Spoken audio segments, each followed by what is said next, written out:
იკონოგრაფიის კიდევ ერთი ნიმუში იქმნება სამების სამხატვრო სახელოსნოში. ხატმწერი, რომელიც პირადად იცნობდა მამა გაბრიელს, ის თავად წერს მის ხატს. პირადად ვიცნობდი, შემთხვევით ძალიან დიდი ბედნიერება იყო და დღეს ვითომ ეს, როდესაც წმინდანად შერაცხეს. და წმინდანად სინოდიმა, როგორც კი წმინდანად აღიარა, რა თქმა უნდა, ეს უკვე ხატიც უნდა შეიქმნას.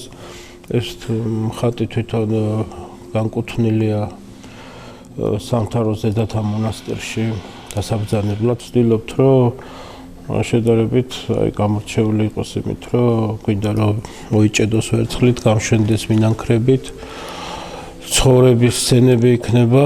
საქართველოს მართლმადიდებელმა ეკლესიამ 2012 წლის 20 დეკემბერს მამა გაბრიელი წმინდათა რიგებში შერაცხა და მისი ხსენების დღეთ მისი გარდაცვალების თარიღი 2 ნოემბერი დააწესა.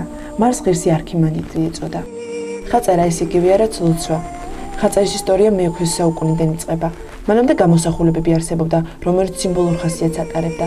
პირველ ხატმწერად ლუკა მახარებელს მიიჩნევენ. პირველი ხატი, რომელიც მის ხელთ შესრულდა, ოტიგიტრიაა, ანუ ივერიის ღვთისმშობელი იყო. ხატების ისტორია საუკუნიდან საუკუნემდე მდიდრდებოდა და იხვეწებოდა.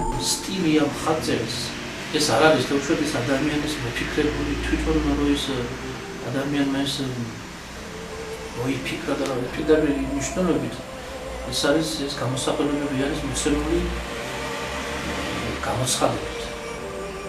მოსვითი მადრისგან მოცემული არის თვითონ ეს სტილი ხატწერის. რომ ბოლოს და ბოლოს მიხვდნენ ეს ასე ვთქვათ, საეკლესიო მხატვრები იმაზე მივიდნენ, რომ ასეთი სტილით უნდა დახატული იყო ეს გამოსახულება. იკონოგრაფიის დროს თავდაპირველად იქმნება ესკიზი. შემდეგ მასში მხატვარი სულს დგამს და ესკიზად ცოცხლებს, რადგან ხაწერა ვიზუალური კავშირია ღმერთთან. როგორც სასულიერო პირები ამბობენ, ხატი ეს არის ფერებით გადამოცემული სახარება. ხატი უნდა იყოს ცოცხალი და სულში ჩაბწნომელი, რადგან ის სარკმელია.